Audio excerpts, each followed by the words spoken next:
안녕하십니까. 사회적 협동조합 한내의 이사장을 맡고 있는 문재갑이라고 합니다. 저는 오늘 여러분과 함께 공동체와 리더의 역할이라는 주제로 말씀을 나눠보고자 합니다.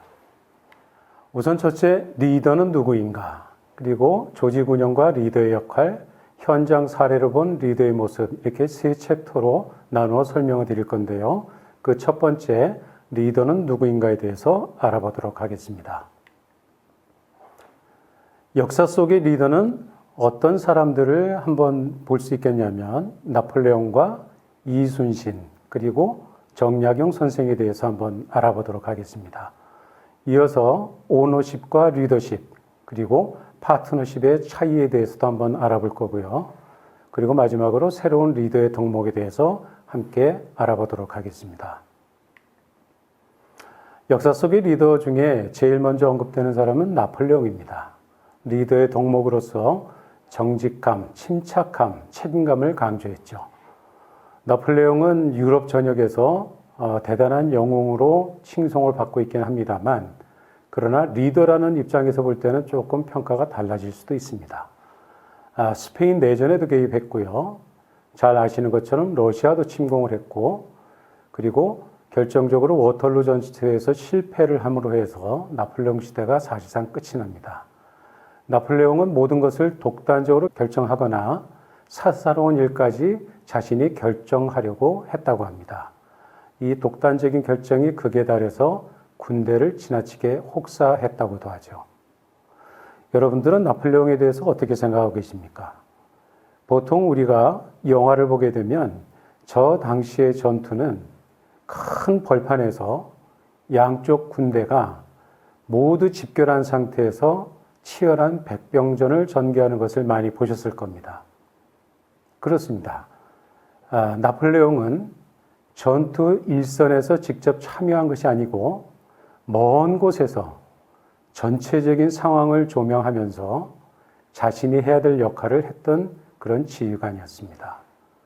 그래서 저는 나폴레옹의 리더십은 돌격 앞으로 리더십과 같다. 이렇게 저는 말씀드릴 수 있겠습니다. 많은 병사들이 돌격 앞으로라고 하는 명령에 따라서 얼마나 많은 사람들이 죽었을지 한번 생각해 볼 필요가 있겠습니다. 다음 이어서 여러분 굉장히 좋아하시는 우리 이순신 장군입니다. 원칙을 고수하는 엄격한 리더십의 전형이라고 할 수 있겠죠. 난중일기에 필사즉생, 필생즉사라고 하는 이 대목만큼 이순신 장군을 잘 설명한 말은 없을 겁니다. 어려운 시기를 맞아서 절대로 물러서지 않는 그런 아주 강인한 군인 정신을 바탕으로 해서 힘겨운 싸움을 모두 이겨냈죠. 그런 이후에도 일개 병졸 하나하나의 공을 세세히 적어서 장계를 올림으로 해서 포상을 받게 했습니다. 그리고 자신의 공적을 부하들에게 많이 돌렸다고 하지요. 그러나 이순신 장군을 기억하는 병사들은 훈련을 게을리할 때 매우 엄했다고 하고요. 그래서 조선 수군들이 오히려 제일 무서워한 것은 왜군이 아니라 이순신 장군이었다는 평가가 있을 정도였다고 합니다. 이순신 장군은 여러분이 영화 명량을 통해서도 많이 보셨겠지만 스스로가 전쟁 최일선에 나섬으로 해서 많은 병사들로 하여금 그를 따르도록 만들었습니다. 이순신의 리더십은 나를 따르라 하는 리더십으로 저는 말씀드리고 있습니다. 이어서 조선 때 정조 시대의 정약용 선생님을 한번 보겠습니다. 정약용 선생님은 솔선수범하고 실사구시하는 리더십으로 알려져 있습니다. 그의 목민심서를 보면 청렴은 목민관 본연의 자세다라고 합니다. 힘들고 어려운 일도 기쁜 마음으로 자원해서 솔선수범하는 그런 리더였던 것이죠. 그래서 많은 아전들이나 또는 당시의 많은 백성들이 정약용 선생의 통치에 대해서 깊은 신뢰를 가지고 있었으므로 그의 리더십은 신뢰의 바탕을 둔 카리스마 리더십이다. 이렇게 말씀드릴 수가 있습니다. 역사상으로 나타난 나폴레옹과 이순신, 정약용 모두 리더로서는 서로 약간씩 차이는 있기는 하지만 대단한 지략가이자 전략가로서 당대를 호령했던 대단히 훌륭한 리더의 한 전형들이다. 이렇게 말씀드릴 수 있겠습니다. 이어서 오너십과 리더십, 파트너십에 대한 말씀을 나누고자 합니다. 여러분 잘 아시는 것처럼 오너십은 과거에 우리 사회에서 볼 때는 재벌 그룹의 오너들을 연상을 하시면 될 것 같습니다. 한국전쟁 이후로 꽤 오랜 기간 동안 굉장히 헐벗고 어려운 시기에 그야말로 그 난세를 단 한 사람이 전체를 휘어잡으면서 기업을 일궈냈던 개척가의 전형입니다. 오너십은 소유를 중심으로 해서 주인, 보스의 기질을 가지고 많은 따르는 사람들에게 충성을 유도함으로 인해서 강력한 집행력을 구사할 수 있었습니다. 그들은 돈과 권력을 가지고 지배했고, 그리고 무엇보다도 일 중심으로 사람들을 대했다. 이렇게 볼 수 있겠습니다. 이게 조직 속에서는 상명하복이라고 하는 것으로 많이 표현이 됩니다. 오너십의 가장 큰 장점은 자기 책임성이 대단히 강력하다. 그래서 자기가 스스로 결단하고 그 결과에 대해서 책임진다고 하는 측면에서는 오너십은 가장 강력하게 작동하는 그런 원리였다. 이렇게 볼 수 있겠습니다. 우리 사회에서는 1960년대, 70년대가 이런 오너십의 시대였다. 이렇게 볼 수 있겠습니다. 여기에 비해서 리더십의 경영이 이루어졌던 때는 대략 1990년도부터라고 이야기되고 있습니다. 오너, 곧 주인이자 소유자가 모든 분야에 있어서 전문가일 수는 없었겠죠. 그래서 해당 분야의 전문가를 영입을 해서 관리를 맡기게 되고 그 관리를 맡은 리더는 오로지 성과에 의해서 평가를 받게 됩니다. 이 리더십이 작동되는 조직사회에서는 각자 고유하게 맡고 있는 지위에 따라서 급여가 달라지고 분배를 받도록 하고 있습니다. 리더십에서 중요하게 여겨지는 덕목은 합리성이고 효율성입니다. 그리고 단순히 힘에 의해서 지배하고 명령하는 것이 아니라 그 전문성으로 인해서 권위를 갖게 되는 과제 중심, 성과 중심의 경영을 했다고 볼 수 있겠습니다. 이들에게는 지휘하고 통솔하는 능력이 굉장히 중요했고요. 오너십이 자기 책임성에 강한 경영 방식이었다면 리더십에서는 전문성이 강조가 되는 그런 경영 방식이었다. 이렇게 볼 수 있겠습니다. 그러나 1990년대에 이와 같은 리더십의 시대도 이제 새로운 21세기를 맞이해서는 어느 한 사람의 뛰어난 사람에 의해서 경영이 이루어지고 국가가 이끌어져 가는 것이 아니고 전문적인 여러 사람들이 서로 힘을 합해서 협력하고 조력하는, 그래서 각자가 맡은 역할과 기회에 따라서 분배하는 파트너십의 시대로 접어들었다. 이렇게 볼 수 있겠습니다. 파트너십의 가장 기본되는 경영 원리는 민주성입니다. 흔히 행정이라고 하는 것은 민주성과 효율성의 대립, 모순, 갈등 관계라고들 많이 얘기를 합니다. 여기에서 파트너십은 효율성에 앞서서 민주성을 보다 더 중심적인 경영 원리로 채택함으로 해서 조직 구성원들로 하여금 서로 협력하는 것으로, 즉 시너지 효과를 내는 것으로 해서 기업 경영의 효율성을 오히려 강화시켰다. 이렇게 볼 수 있겠습니다. 따라서 여기에서는 과제나 일 중심이 아니고 사람 또는 관계 중심으로 조직이 구성되고 그네들 사이는 상명하복이나 지휘 통솔에 의해서가 아니라 상호 협력하고 소통하고 공감하는 것으로 경영이 이루어지고 국가가 경영이 되었다. 이렇게 볼 수 있겠습니다. 그렇다면 우리는 여기에서 각각 오너십은 리더십보다 못하고 리더십은 파트너십보다 못하다고 생각할 수 있겠는데 실제로는 그렇지 않습니다. 오너십의 아주 강력한 자기 책임성과 리더십의 전문성, 그리고 파트너십의 소통과 공감 능력이 서로 장점으로 결합이 된다면 가장 이상적인 형태의 조직 운영이 될 것으로 믿습니다. 자, 그러면 이렇게 만들어지고 운영되어 왔던 조직 속에서 리더는 어떤 덕목을 갖는 것이 필요할까요? 물론 리더에게는 진취적인 것인가 또는 전략적인 또는 상당한 정도로 전문성을 갖는 것들 모든 덕목들이 다 필요할 겁니다. 그러나 리더라고 하는 것이 독불 장군이 없듯이 조직 속에서 조직 구성원들과 서로 팀워크를 이루어서 운영을 해야 되는 것이 숙명이라면 리더든 이 사람들과 어떤 관계를 맺어야 할지가 굉장히 중요한 덕목이 될 것입니다. 그런 면에서 리더가 갖는 제1의 덕목은 조직 구성원들로부터 얼마만큼 신뢰를 받느냐가 가장 중요한 요체가 된다고 볼 수 있겠습니다. 신뢰성은 솔직하게 말하고 그리고 다른 사람의 말을 잘 들어주는 것으로 구현이 됩니다. 여러분도 아시겠지만 사람들이 누군가에 대해서 솔직한다라고 하는 것은 굉장히 어려운 일입니다. 자신의 치부를 드러낼 때도 있고 감추고 싶은 비밀을 털어놓아야 할 때도 있겠죠. 그러나 대부분의 리더들은 바로 이 솔직한 그 성품에 의해서 많은 사람들에게 자신과 같은 고민을 하고 있다고 하는 동질적인 공감을 이루게 됩니다.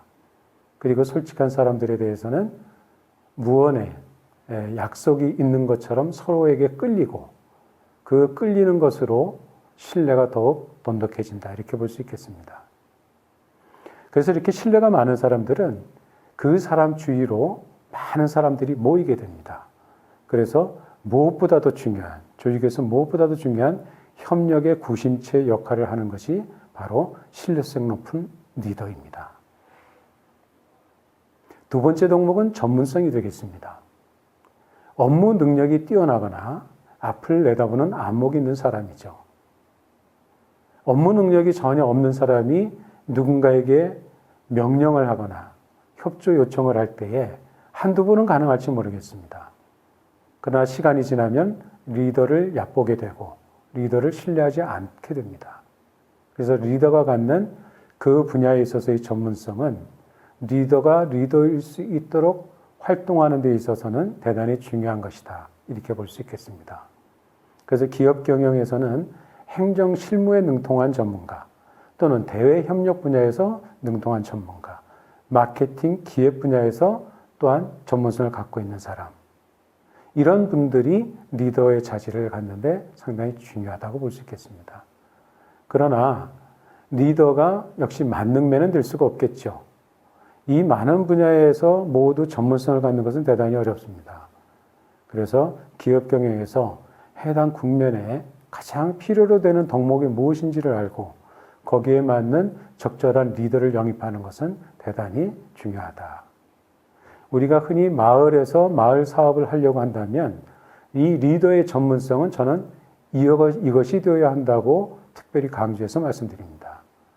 그네들에게 있어서는 경영의 전문성보다는 그 마을의 역사, 그 다음에 마을의 주민, 그리고 주민 각자들에 대한 이해나 요구사항에 대해서 깊이 이해하는 것이야말로 리더가 갖는 전문성의 핵심이다. 이렇게 볼 수 있겠습니다. 그래서 대부분 외지에서 오신 분이 마을 리더가 되기 어려운 지점이 바로 이런 이유 때문입니다. 리더가 갖춰야 될 또 하나의 덕목 중에 하나는 성실성입니다. 성실성은 말 그대로 꾸준하고 약속을 잘 지키는 사람을 말합니다. 보통 일반적으로 성실함을 어떻게 평가하느냐라는 그 기준을 말할 때 얼마나 많은 시간을 일했는가, 그리고 맡은 바 소임을 어느 정도 잘 해내고 있는가를 판단하게 됩니다. 그러나 이런 모든 그 성실함의 기준들이 결과적으로는 꾸준하고 약속을 잘 지키는지 여부에 좌우된다. 이렇게 보실 수 있겠습니다. 신뢰성과 전문성, 성실성은 비단 리더에게만 필요로 되는 그런 덕목은 아닙니다. 해당 조직에서 가장 열심히 일을 하는 사람, 전문성을 가지고 누구보다도 신뢰성을 갖추고 있는 이런 사람은 인재로서 모든 기업이 원하는 사람일 겁니다. 그 중에서도 이런 분야에서 골고루 뛰어난 덕목을 발휘하는 사람이 리더가 될 수 있겠죠. 가장 중요한 것은 이겁니다. 리더가 많은 직원들과 동료들로부터 고립돼서는 안 됩니다. 그래서 고독한 리더는 될 수가 없다. 이렇게 봅니다. 소통과 협력, 공감 능력이 뛰어난 사람, 오늘날 필요로 되는 리더의 가장 중요한 덕목이라고 말합니다. 소통할 수 있고 서로 협력을 하게 하고 그리고 공감해 주도록 하는 이런 리더가 오늘날 21세기에 반드시 필요한 리더가 아닐까 이런 생각을 하게 됩니다. 그러면 여기에서 한 가지 중요한 문제가 나오죠. 리더는 힘들 때 누구로부터 힘을 얻고 도움을 얻을까요? 바로 그 조직에 참여한 회원들, 그리고 함께하는 동료들, 이분들이 리더의 멘토가 됩니다. 리더는 그 조직원 각각에 대해서 멘토가 될 수 있지만 리더는 또 거꾸로 그런 조직원들에게서 상당히 많은 도움과 조력을 받는다. 이렇게 말씀드릴 수 있겠습니다. 네, 지금 이와 같은 리더의 역할들 얘기를 하면서 오늘날 공동체 속에서 리더는 상당히 중요한 역할을 한다는 것을 강조해서 말씀을 드렸습니다. 제가 말씀드린 여러 가지 덕목들을 잘 생각하시고 리더를 꿈꾸시는 여러분들에게 큰 성과가 있으시길 바랍니다. 경청해 주셔서 감사합니다.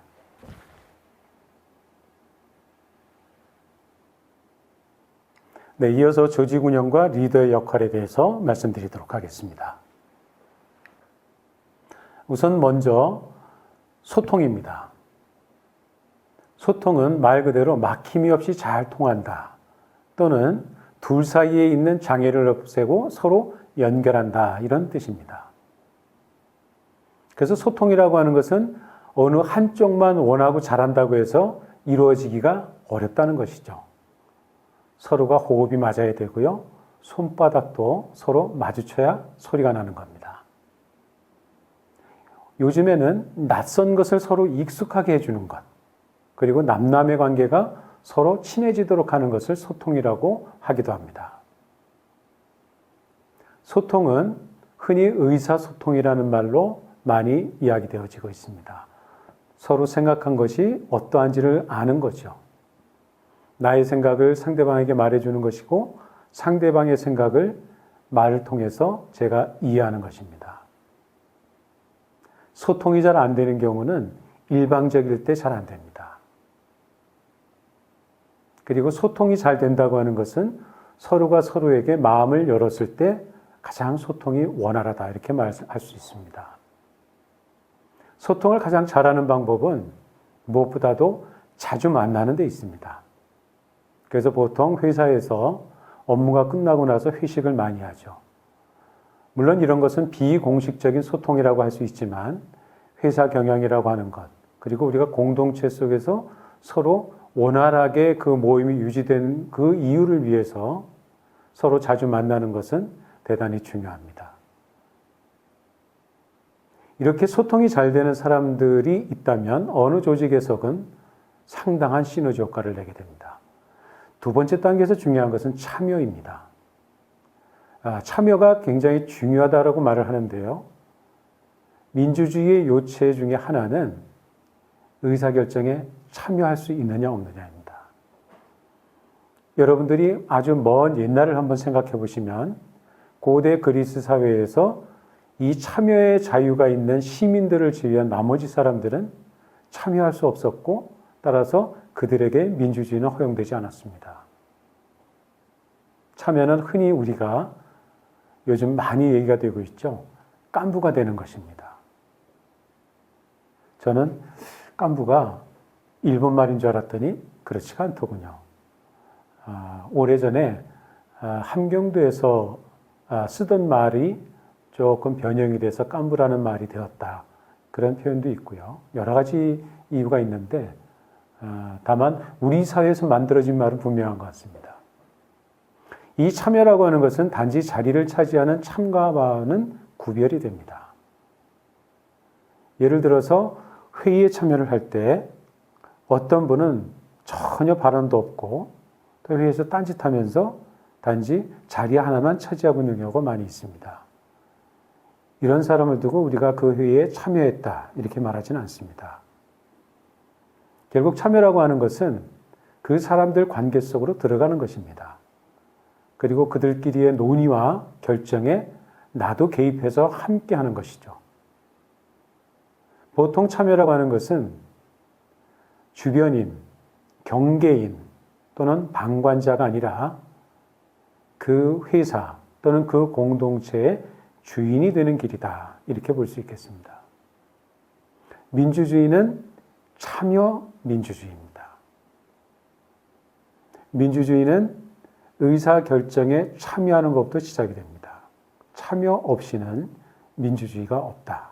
이렇게 이해할 수 있겠습니다. 세 번째 단계는 결정의 단계입니다. 책임을 가지고 매듭을 짓는 거죠. 결정에 참여하는 것은 함께 실천하겠다는 다짐의 의미가 있습니다. 여러분은 결정에 어느 정도 참여하고 계십니까? 이 말씀은 사실상 여러분은 어느 정도의 책임을 가지고 그 결정이 집행이 되도록 노력하고 있습니까? 라는 말과 같습니다. 결정은 책임을 진다는 뜻이기도 합니다. 마지막 단계는 집행이죠. 집행이라고 하는 것은 지금까지 소통하고 참여하고 결정한 그 모든 것들이 실제로 이루어지도록 만드는 행위들입니다. 공동체나 회사에서 이렇게 집행을 하다 보면 그 결과가 이익이 되는 경우가 있고 손실이 되는 경우가 있습니다. 어떤 경우는 대단히 큰 영광으로 돌아오기도 하지만 또 치욕스러운 결과를 주기도 합니다. 그러나 이 집행의 의미는 이익과 손실, 영광과 치욕을 함께 하겠다는 믿는 행정, 신의의 행정이기도 합니다. 우리는 집행을 하면서 수많은 시행착오를 거치죠. 시행착오를 거쳐서 더 나은 방법을 찾아가는 과정, 이것 또한 집행의 과정이다. 이렇게 볼 수 있겠습니다. 결국 우리는 소통, 참여, 결정, 집행의 이 전체 과정을 통해서 대단히 다른 사람들보다 훨씬 더 많은 신뢰성을 가지고 훨씬 더 많은 전문성을 가지고 더 성실한 사람을 리더로 인정합니다. 민주주의의 또 다른 관점으로 회의라고 하는 것이 있습니다. 이 회의는 과거하고는 상당히 많이 발전했습니다. 어느 한 사람이 주도적으로 그 회의를 이끌어가고 다수의 사람들이 그저 듣는 형태의 회의도 있는가 하면 격론을 벌여서 51대 49의 의사결정 과정을 이끌어내는 회의도 있습니다. 그러나 이 많은 회의들 방식 중에 가장 근본적이고 중요한 몇 가지 사항만 함께 말씀을 좀 나눠보고자 합니다. 우선 회의를 시작할 때인데요. 회의를 시작할 때 거의 대부분 나는 그 회의에 오늘 논의 주제가 뭔지 잘 모르겠어. 또는 나는 그 주제에 관해서 얘기할 수 있는 사전 정보가 전혀 없어. 이런 말씀하시는 분들이 많이 있습니다. 우리가 민주주의를 할 때 제일 처음에 얘기해 줄 수 있는 것이 소통이라고 했는데요. 소통은 이런 정책 집행의 과정으로 놓고 보면 정보의 공유라고 하는 것과 일맥상통합니다. 다시 말해서 소통의 전제가 되는 것은 참여하는 사람들이 동일한 정보를 가지고 자기 생각을 할 수 있도록 기회와 여지를 두는 것을 말합니다. 그래서 회의를 시작한다. 그것은 곧 정보를 공유한다. 이렇게 이해할 수 있습니다. 그것이 그 회의에 참여하는 사람들한테서는 알 권리가 되는 것이고 그 회의를 주관한 쪽 입장에서는 알려야 할 의무가 되는 것입니다.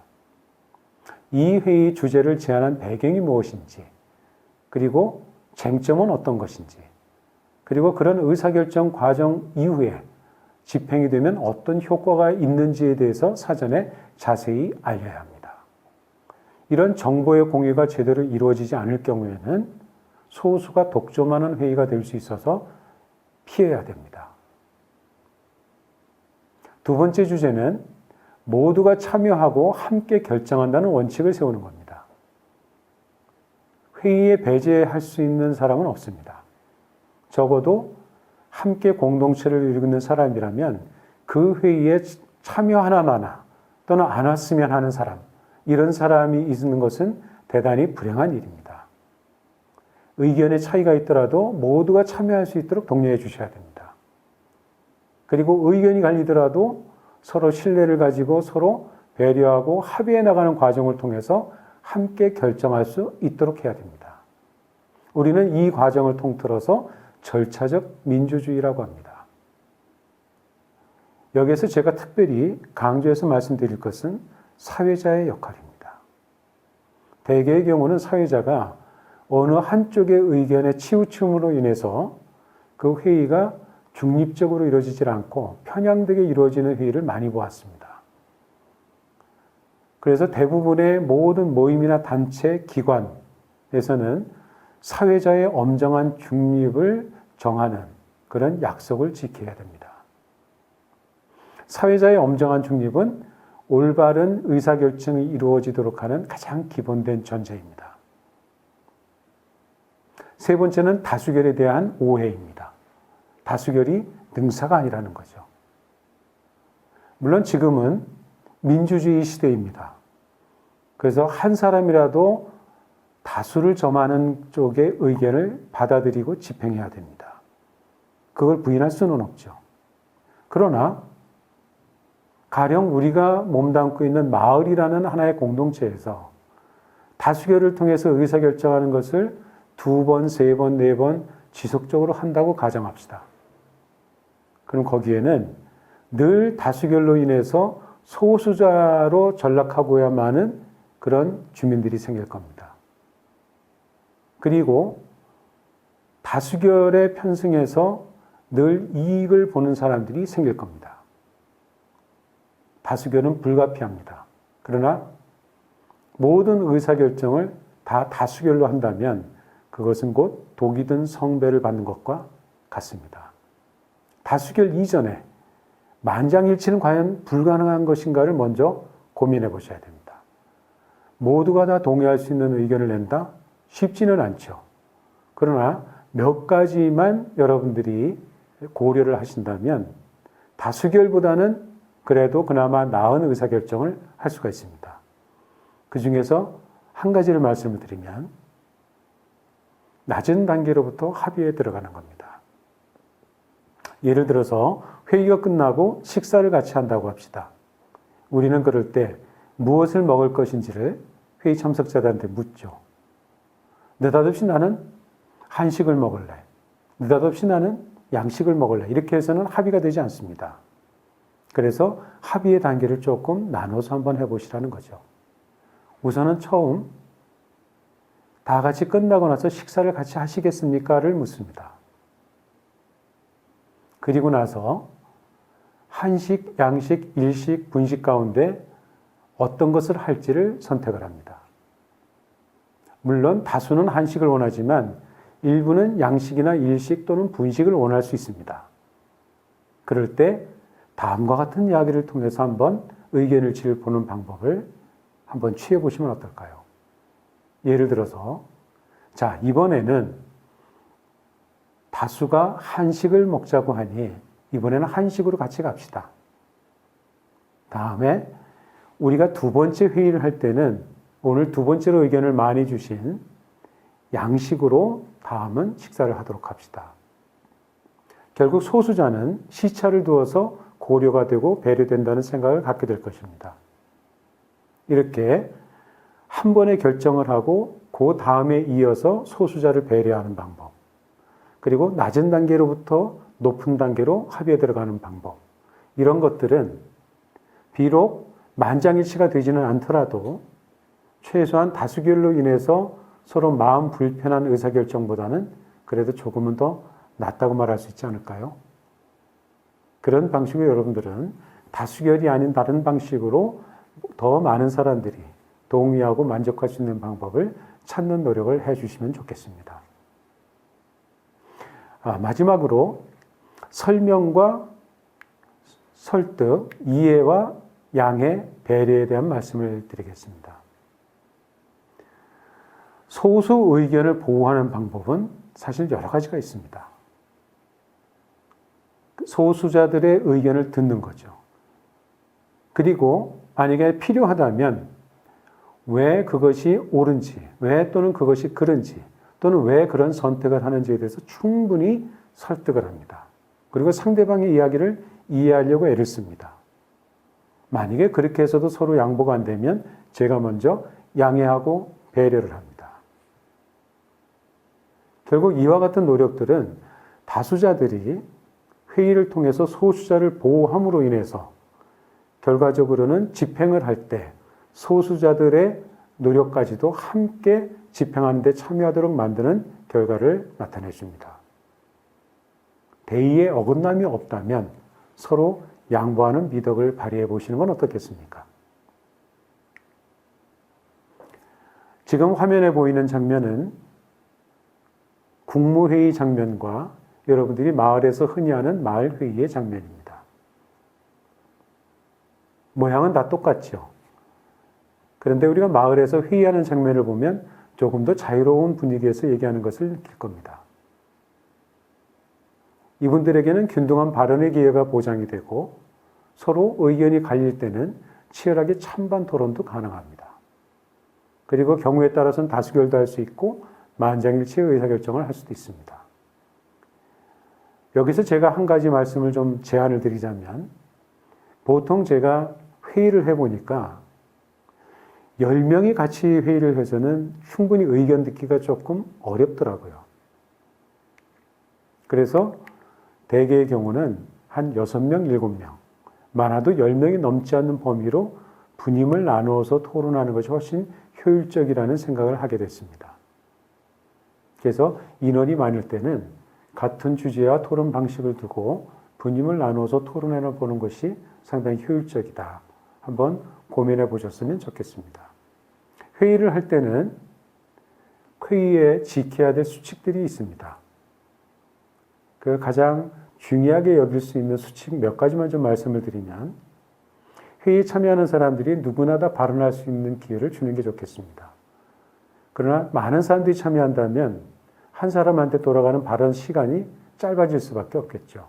그래서 대략 1분 이내로 요약해서 말씀해 주시도록 권고하시고 그런 방식을 통해서 좀 더 많은 분들이 돌아가면서 이야기할 수 있도록 배려해 주시는 것이 좋겠습니다. 그리고 회의에 참석을 부득이하게 못하게 된 분들에 대해서는 회의가 끝나고 나서 회의 결과를 꼭 알려주시는 노력을 해 주셔야 될 것 같습니다. 특별히 회의에서 나온 이야기들을 잘 정리하는 서기의 역할이 무엇보다 중요합니다. 대개 마을 회의에서는 서기들의 역할이 많이 없죠. 그래서 혹시 나중에 분쟁이 생길 때 서로 의견이 다르고 또 이해하는 방식 차이 때문에 잘 화해가 안 되는 경우가 많이 있습니다. 이런 경우를 미리 대비하기 위해서 서기를 두어 운영하는 것이 좋지 않을까 이렇게 생각합니다. 네, 아래의 사진은 국무회의를 하는 장면입니다. 중앙에 문재인 대통령과 총리 그리고 각 부처 장관들이 모인 자리죠. 여러분들이 이 사진을 보시면서 과거와는 다르게 말하자면 타원형 테이블을 놓고 서로 자유롭게 부처 간에 우열을 두지 않고 회의하는 장면은 여러분들이 인상을 받으실 수 있다고 봅니다. 그러나 저 많은 분들이 과연 부처의 현안 문제, 중요한 국정의 현안들을 충분히 내놓고 대화할 수 있는 그런 기회가 올 것인지는 조금 의심스럽습니다. 사실은 국무회의만큼 중요한 회의가 없죠. 그런 면에서 볼 때는 조금 중요한 논지, 회의의 주제들 이런 것들이 사전에 충분히 조율이 돼서 저기에서는 좀 토론이 될 수 있는 그런 문화가 생기면 어떨까. 개인적으로는 그런 생각을 좀 하게 됩니다.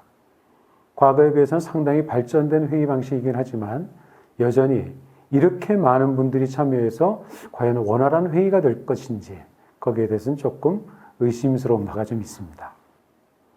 자, 다음에는 경청과 공감 능력에 대한 말씀을 드리도록 하겠습니다. 리더가 갖는 가장 중요한 그리고 파트너십에서 굉장히 중요한 덕목으로 말씀드렸던 경청과 공감 능력에 대한 이야기입니다. 경청에 대한 이야기를 먼저 말씀드리도록 하겠습니다.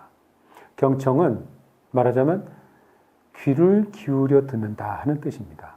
상대방의 이야기를 끊지 않고 다 들어주는 겁니다. 그리고 나와 다른 이야기를 듣고 이해하려고 하고 양해하려고 하고 인정하려고 하고 배려하는 것입니다. 그리고 경청은 상대방에 대한 존경의 의미가 있습니다. 그래서 경청은 존경할 경자를 써서 경청이라고 달리 부르기도 합니다. 경청이 있다면 공감하기가 쉽습니다. 여러분, 좀 오래된 드라마이지만 다모에 나왔던 아주 유명한 대사가 있죠. 아프냐? 나도 아프다. 그리고 여러분이 기억하신지 모르겠지만 영화 1000밀밀이라는 아주 재미있는 영화가 있었습니다. 그 영화의 두 남녀가 사랑하는 사이로 나중에 발전되는 이 과정을 잘 보면 제일 처음에 서로 처지에 대한 교감으로부터 이 사람도 나하고 같구나, 나하고 살아온 이력과 꿈이 같구나라고 하는 공감의 과정을 통해서 서로가 급기야는 서로 사랑하는 사이로 동감의 과정에 이르는 관계를 충분히 볼 수 있습니다. 교감을 통해서 공감을 가지고 동감으로 나아가는 이런 감정의 교류의 과정, 과연 이것은 어디로부터 연유한 것인가 하면 상대방에 대한 입장, 이해하는 데부터 시작이 됩니다. 입장을 바꿔놓고 생각하는 거죠. 리더가 갖는 공감 능력은 그 사람의 처지에 대한 이해로부터 시작을 합니다. 이거는 어쩔 수 없이 결정되니까 따르십시오. 이렇게 말하는 리더보다는 왜 못했는지를 들어보고, 그리고 이 정책이나 의사결정에 반대하는 이유를 다시 한 번 더 들어보고 공감하는 능력을 갖는 것이 리더로서는 굉장히 중요합니다. 그런데 이렇게 경청과 공감이 중요하고도 효과적인 그런 의사소통 방법임에도 불구하고 어려운 것이 있습니다. 영화 그때는 맞고 지금은 틀리다. 한번 나중에 기회 되면 한번 보시죠. 이것은 상대방의 이야기 이면의 것을 살피는 겁니다. 세심히 살피지 않으면 잘 모릅니다. 상대방이 하는 말과 행동의 의도가 무엇인지 잘 모르겠다고 말합니다. 사실 우리는 자신의 속내를 얼굴로, 행동으로 전부 다 표현해내지 않습니다. 감추고 싶은 게 있는 거죠. 결국 경청과 공감이라고 하는 것은 이렇게 감추고자 하는 그 상대방의 의도를 이해하려고 애를 쓰는 겁니다. 살아온 환경이 다르다 보면 같은 사건에 대해서도 느낌이 다를 수밖에 없죠. 리더는 열심히 소통하는 것을 제1의 의무이자 덕목으로 생각하셔야 됩니다. 지금까지 리더의 덕목에 대한 이야기를 말씀을 드렸습니다. 감사합니다. 경청해 주셔서 고맙습니다. 현장 사례를 본 리더의 모습에 대해서 말씀드리겠습니다. 현장의 리더들이 흔히 하는 잘못 또는 오해가 하나 있습니다. 침묵하는 것을 동의로 여기는 겁니다. 침묵은 사실 동의하는 것으로 오해받을 만한 요소들이 많이 있죠. 좀 적극적이지 않은 사람, 아니면 이해관계로부터 조금 멀어서 굳이 내가 참여하든 참여하지 않든 별 관계가 없다고 얘기하는 사람, 다양한 형태의 침묵의 이유들이 있습니다. 그런데 사실은 우리가 주목하는 침묵하는 사람들은 그 의사결정에 반대하면서도 어떤 이유로 침묵을 하게 되는 사람들입니다. 또는 그 행동들을 나서야 될 때 나서지 못하면서 침묵하는 사람들이 있을 수 있습니다. 그러나 사실은 이렇게 침묵하는 사람들한테는 그 이유가 없는 것이 아니라 오히려 이유가 있는데 그 이유를 말하지 못할 이유 하나가 더 있는 거죠. 리더는 여기에 주목해야 됩니다. 그들에게 말하도록 하는 그런 기술이 있습니다. 그것을 우리는 소통과 공감이라고 하는 것이죠. 물으셔야 됩니다. 왜 참여하기 어려워하는지, 그리고 의사결정에 반대하는 이유가 무엇인지, 이렇게 관심을 가지고 소통하려고 하고 물어주면 결국은 아주 특별한 경우 아니고서는 자기가 침묵하는 이유를 말해주게 됩니다. 자, 침묵하는 사람이 말을 했다. 이것은 다 같이 참여하도록 하는데 중요한 전환이 되었다. 이렇게 이해할 수 있습니다. 침묵으로부터 비록 반대되는 말이라도 말을 하는 단계까지 되게 되면 그 다음부터는 설득하고 이해하고 양해하는 단계로 넘어갈 수 있습니다. 리더는 침묵하는 사람들로 하여금 말하도록 하는 기술을 갖고 있는 사람이고 그것을 우리는 경청과 공감의 능력이라고 보았습니다. 침묵하는 사람들을 말하도록 해 주십시오. 리더한테 굉장히 중요한 덕목입니다. 두 번째, 리더는 시간이 없다고 일단 진행하고 봅시다라고 말하는 사람들이 가끔 있습니다. 시간은 사실 어떻게 보면 의사결정을 하고 집행을 하는 데 있어서 대단히 예외적인 경우가 아니고서는 시간이 부족해서 뭔가 쫓기듯이 해야 될 일은 그렇게 많지 않습니다. 어떻게 보면 이 시간이 없다는 말 표현은 설득하는 노력을 하지 못하고 있다는 의미이기도 합니다. 역사상 가장 유명한 세종대왕의 예를 한번 들어보도록 하겠습니다. 지금 조선 왕조실록에 나와 있는 이야기를 그대로 제가 한번 인용을 했는데요. 함께 보시도록 하겠습니다. 임금이 하연에게 이르기를 내가 인물을 잘 알지 못하니 좌의정, 우의정과 이조, 병조의 당상관과 함께 의논하여 벼슬을 제수하려고 한다 하니 하연이 아뢰기를 상왕께서 일찍이 경덕궁에서 정승, 조준 등과 상서사, 제조와 함께 의논하여 벼슬을 제수하시었사온데 이제 전하께서 처음으로 정치를 행하심에 있어 대신과 함께 의논하옵심은 매우 마땅하옵니다 하였다. 이러한 일이 이루어진 게 언제냐면 세종대왕이 즉위하신 다음 날입니다. 말하자면 세종대왕 치세 첫날에 자, 이제 나하고 함께할 그런 사람들, 그런 대신들을 어떻게 임명해야 되는지를 고민하는 자리입니다. 이럴 때 세종대왕이 제일 처음에 한 말이 뭐냐면 의논하자. 의논하자고 했습니다. 그럴 때 하연이라고 하는 분이 이렇게 얘기하죠. 여기서 상왕이라고 하는 것은 태종이라고 말할 수 있습니다. 태종께서도 일찍이 이렇게 저렇게 해서 의논을 해서 벼슬을 제수하셨는데 이제 세종 전하께서도 처음 정치를 행하시는데 대신과 함께 의논하겠다고 하니 참으로 마땅하다. 이렇게 말씀하신 거죠. 결국 이 의논하자고 하는 것은 시간이 없어서 의논을 하지 못한다. 또는 내가 왕이니까 내 혼자 의논해도 좋다. 나 혼자 결정해도 좋다. 이런 것을 전부 배제한 겁니다.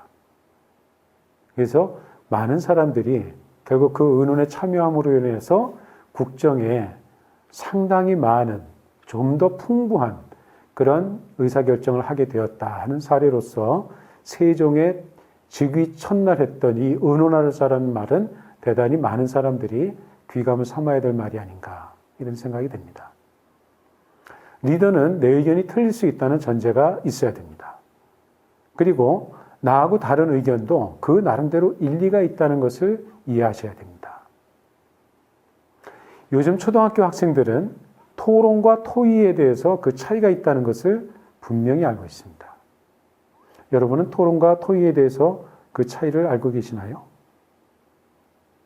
토론은 어떤 것이 옳고 그른지, 내 주장이 어떤 의미로 옳은 것인지, 상대 주장이 왜 틀렸는지를 가르고 그 사이에서 의사결정을 하도록 하는 방식입니다. 따라서 토론은 그 토론의 결과 어떤 하나의 의견을 결정하는 것으로 귀결되어집니다. 근데 토의는 두 사람 사이에 어떤 차이가 있는지를 알아내는 겁니다. 그래서 그 차이를 해소할 수 있는지, 극복해낼 수 있는지를 서로 논의하는 것이죠. 그래서 토의는 합의에 이르도록 하는 회의 방식이기도 합니다. 요즘 어린이들은 초등학교 시절에 토론과 토의의 차이에 대해서 배우고 있습니다. 이제 리더가 되었다면 토론을 통해서 굉장히 중요한 의사결정에 어떤 것이 옳고 그른지를 따져야 되는 토론과 그리고 서로 합의에 이르도록 하는 토의를 구별하여 운영을 할 필요가 있습니다. 회의는 모두가 참여해서 의사결정을 하고 행동에 이르도록 하는 민주주의의 굉장히 중요한 계기입니다. 리더 중에는 회의를 빨리 마치고 밥 먹으러 가자고 얘기하는 사람들이 꽤 있습니다.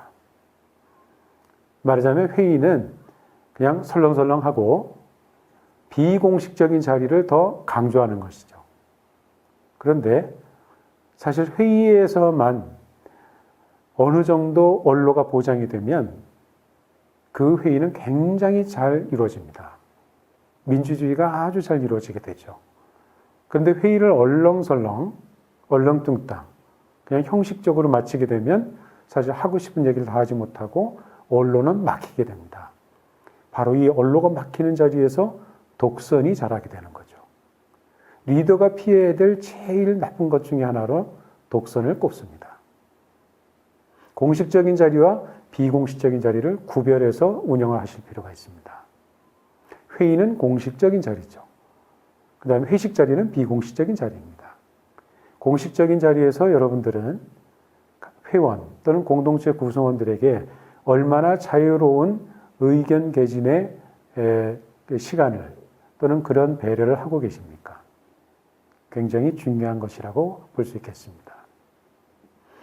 어떤 리더는 이렇게 책망을 하기도 합니다. 잘 알지도 못하면서 웬 딴소리를 자꾸 하느냐. 그러나 앞서도 보셨듯이 세종대왕의 리더십에서 함께 의논하자라고 했던 이 말의 의미를 다시 한번 생각해 보시기 바랍니다. 잘 알지 못하는 이유가 있습니다. 사전의 정보가 충분하지 않았다는 뜻이죠. 그리고 알지 못하는 사람은 알고자 하는 그 행위를 좋게 보지 않고 왜 딴소리 하느냐고 핀잔을 준다면 그 사람은 더 이상 참여하는 데 의미를 두지 못할 수 있습니다. 참여 없이는 민주주의가 될 수가 없겠죠. 민주적인 절차를 지키고 의사진행을 민주적으로 운영하는 것, 리더가 갖춰야 될 제1의 원칙이 아닐까요? 결과를 공유하는 것 뿐만 아니라 과정을 공유하는 것까지 동전의 양면으로 볼 수 있습니다. 과정의 공유가 원활하면 결과가 대단히 좋아지면서 또 공유하는 것도 많아지게 될 겁니다. 결과의 공유가 크다라고 하는 것은 과정의 공유가 크다는 것과 같이 이해될 수 있을 것입니다. 또 다른 하나로 저한테 위임해 주세요. 그러면 제가 알아서 처리하겠습니다라는 리더도 있습니다. 그러나 위임이라고 하는 것은 대단히 위험합니다. 물론 형편이 여의치 않아서 회의 참석을 하지 못할 때 어떤 사람은 나 대신 누가 내 의사표시를 해다오 그런 의미로 위임해 줄 수도 있겠죠. 그러나 굉장히 중요한 위임 상황의 경우는 본인이 직접 참석하시는 게 좋습니다. 위임을 한 번, 두 번, 세 번 해주다 보면 리더는 어쩔 수 없이 독선에 빠질 가능성이 높아집니다. 자기 혼자 결정하는 일이 많아지겠죠. 결과적으로 우리 마을의 리더는 공동체를 안정적으로 유지하고 발전시켜야 할 책임이 있습니다. 그리고 무엇보다도 리더는 단합을 시키도록 하는 그 구심체의 역할을 합니다. 그리고 민주주의의 수호자다고 하는 것을 분명하게 명심할 필요가 있을 것 같습니다. 다음으로 리더는 공은 내리고 과를 받는다는 자세가 필요합니다. 공은 밑에 사람들한테, 마을 주민들한테 또는 조직원한테 내려주고요. 잘못한 것은 다 내 책임이다 라고 생각할 수 있도록 그렇게 하는 것이 좋겠습니다. 근데 사실 이것은 정말 다른 의미가 있습니다. 왜냐하면 그 공이 누구 때문에 이루어졌는지, 누구 때문에 성공했는지를 한번 살펴보실 필요가 있습니다. 물론 리더가 열심히 하셨죠. 그러나 참여하시는 분들의 공동의 노력 없이 과연 성공할 수 있었을까요? 그 가치를 높게 평가할 줄 알아야 된다는 겁니다. 리더가 많은 사람들의 동의를 얻고 열심히 활동해 준 덕분에 성공했다라는 생각을 가질 때, 그때 많은 사람들은 리더를 따르게 되죠. 그리고 마찬가지로 잘못된 것들에 대해서 질책하거나 아니면 누구에게 잘못을 전가하기보다는 리더인 내가 부족해서 이런 잘못이 이루어졌다, 이렇게 생각할 줄 아는 그런 것이 필요하겠습니다. 다음 두 번째로 기회에 따른 분배라고 하는 것이 앞으로 계속 나타날 겁니다.